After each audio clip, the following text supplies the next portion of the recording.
Live from downtown Detroit, home of WDIV and Click on Detroit, Local 4 News at 5 starts now.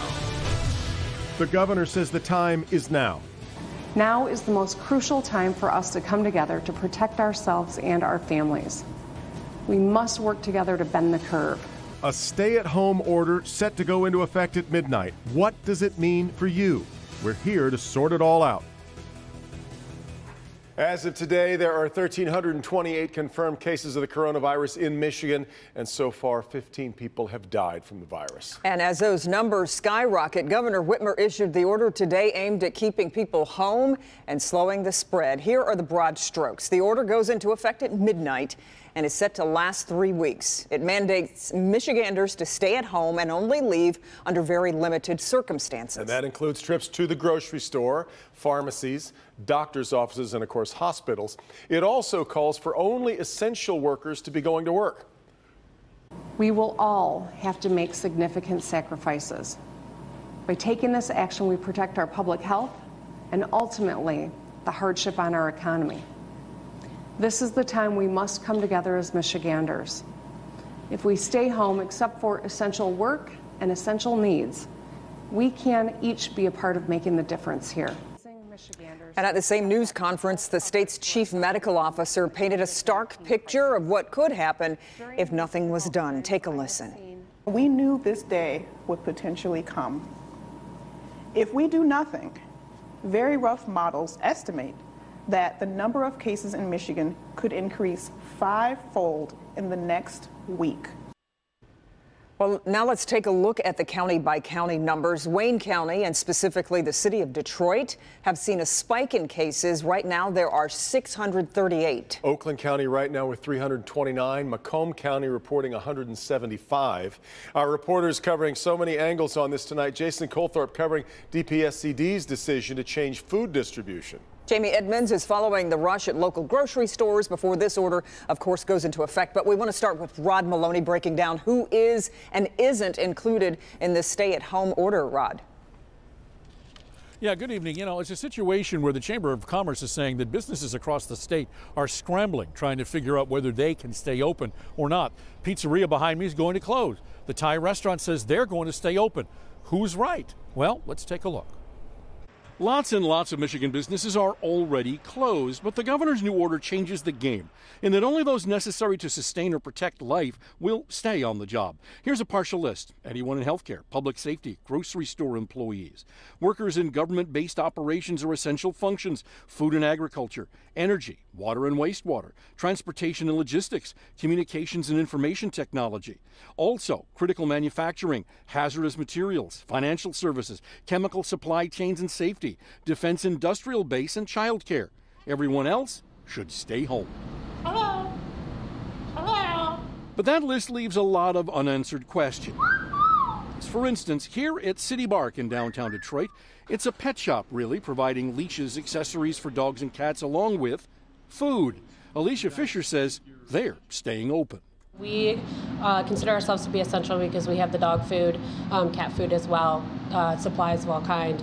So we are labeled as a grocery store. They intend to do more with the curbside and order ahead service. And Michigan Chamber of Commerce President Rich Studley says good for them. It is not the intent of this order to have people who are involved, for example, in police or fire or public works, have to stay at work while their pets die of starvation. Now, there are some other things about this order that actually are helpful for people who are going to be home. You can go outside, but the governor says, please stay 6 feet apart from people you know. If you want to travel, say you've got a house up north, you can go to your house up north. If you're looking to leave the state to go and back to your home in another state or even another part of Michigan, you can go as well. But there are a lot of things that you may want to have questions about. The full 9-page order we have on clickondetroit.com, and you can take a look there for yourself. Now, another place where there's a little bit of concern tonight is at the grocery store. And for that, we turn to my colleague Jamie Edmonds, who's in Grosse Pointe tonight, with that angle on the story. Jamie. Good evening, Rod. You know, this grocery store behind me, it's called Village Market, has been packed all day long. People stocking up after hearing what the governor said. But everyone I talked to said today, don't panic. These stores will remain open. The aisles of Village Market and Grosse Pointe Farms were packed today, and this store was not the only one. I walked into Kroger's a couple of weeks ago, and there was a line all the way to the back of the store. I wanted one item. I said I don't need it that much, so I only shop at small, normal stores. Today, the governor signed the Stay Home, Stay Safe executive order, and shoppers were rushing to stock up. But Village Market owner Jacob Garmo says, do not panic. I think people are they're misinformed, so they just don't know, and they're just stocking up because they're just misinformed, or just they don't know. Grocery stores will remain open during this time. Garmo says you may not get the exact item you're looking for, but you will be able to feed yourself and your family. We're reassuring customers. I mean, the best thing is to keep customers at ease and make sure that they understand that we'll be fully stocked, and we'll do our best with our suppliers and our team members and our buyers to make sure that everything is fully stocked and full for them. Kroger sent us a statement that reads in part, in an effort to meet this unprecedented demand, we are working tirelessly to expand our logistics capabilities. We are asking our customers to be patient and to shop responsibly and purchase what you need, knowing that we will continue to replenish stores. Meijer declined an interview citing how busy they are, but they too sent a statement. Quote, our supply chain and merchant teams are working diligently with our suppliers to expedite product flow. We've been able to get some essential products back into our stores in limited quantities and are placing purchase limits on key items to ensure more customers have an opportunity to purchase what they need. Now, Village Market and others doing several things, like there's no self-serve, there's deep cleaning happening when the store is closed. There are those special hours for immunocompromised people. I also talked to the owner of Nino Salvaggio, Frank Nicolella. He said it's similar in all 4 of their stores. They're even disinfecting the carts in between uses. And he wanted me to make sure I say this. He is so grateful for his employees for working through this. I'm live tonight in Grosse Pointe. Now we're heading over to Jason Colthorpe to talk about Detroit Public Schools. Hi, Jamie, and good evening, everyone. While the governor today did include school lunch programs as one of those vital services that can continue, the Detroit Public School District is forced to make some crucial changes to its program, all while the superintendent wants to make a crucial suggestion to the governor, and that is ending the school year right now.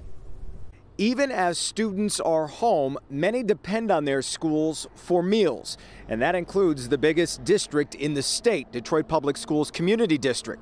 58 schools were opened up as distribution sites, and so far students have picked up 70,000 grab-and-go meals.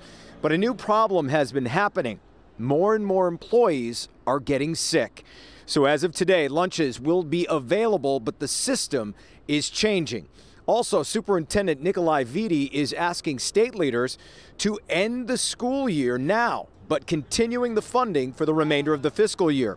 He also wants graduating seniors to be able to get their diplomas based on the required credits, but not counting the last semester. If students need or want additional credits, they can get those in summer school, or the districts can simply waive them. Now, as for the school lunch programs, the district is working on how that's going to go forward right now. As a matter of fact, I've been on the phone with a district spokesperson who said they're trying to sort it all out. But the bottom line is it has to change, and they're not sure how or why just yet. But they're thinking meals won't be available for students until the end of this week. Again, we're hoping to hear from the superintendent on this later this evening. When we get that, we'll be sure to have it for you tonight as soon as possible. Devin, back to you. Yeah, you bet. All right, Jason.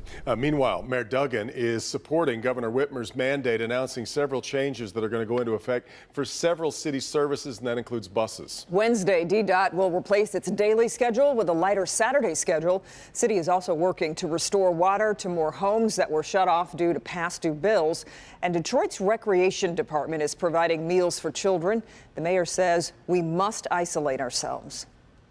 What you are doing by going out with crowds is giving life to this very deadly virus. We've lost 15 people in the state already. The numbers are going up by the hour. And the people who are listening to me today have the power to choke this virus off. And that is the point of the governor's message.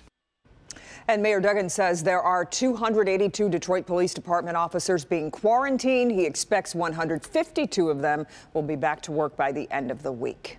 The governor, Dr. Calhoun, and Mayor Duggan each made special mention of the importance of getting young people on board with reducing public activity. Our Dr. Frank McJoy says it is clear that it's an essential element to slowing the spread. Doc? Here's the message that all young people need to hear. Please be part of the solution, not the problem. All the evidence shows if you are under 40, even under 20, you are not immune from this. And many young people are becoming critically ill. But the big message is the tendency toward a more casual attitude and, frankly, unnecessary gathering is really contributing to the risk in our community as a whole. We don't completely know the degree to which younger people are affected at this point yet, but it is certain that younger people are affected, and without a doubt, they can transmit the virus. Curtailing unnecessary activity is now more important than ever to protect yourself and everyone that you come in contact with, and the governor's order today really drives that home. Back to you. All right, Doc, thanks. Another bumpy ride on Wall Street today. Stocks taking a hit as Congress faces another roadblock in talks to inject nearly $2 trillion into the economy. Nothing from them yet. And in the meanwhile, the Dow falls more than 580 points, while the S&P 500 dropped 3% on the day. Much more ahead. Here's Ben. Kim, no problems here with weather. Just a lot of clouds that are going to break up tonight. Will we get the sunshine tomorrow? We'll look at that coming up. He's a Michigan doctor, a Wayne State grad, and was the first person to test positive for the coronavirus in his community. And now he is sharing an important message for all of you. That story, new tonight. Everyone is trying to avoid contact with people. How is that affecting the real estate market? How are people selling homes when you can't even get inside? With the coronavirus pandemic accelerating, pressure is mounting on Congress to help worried Americans. I'm Alice Barr in Washington. Coming up, the latest on the holdup in a $2 trillion stimulus package.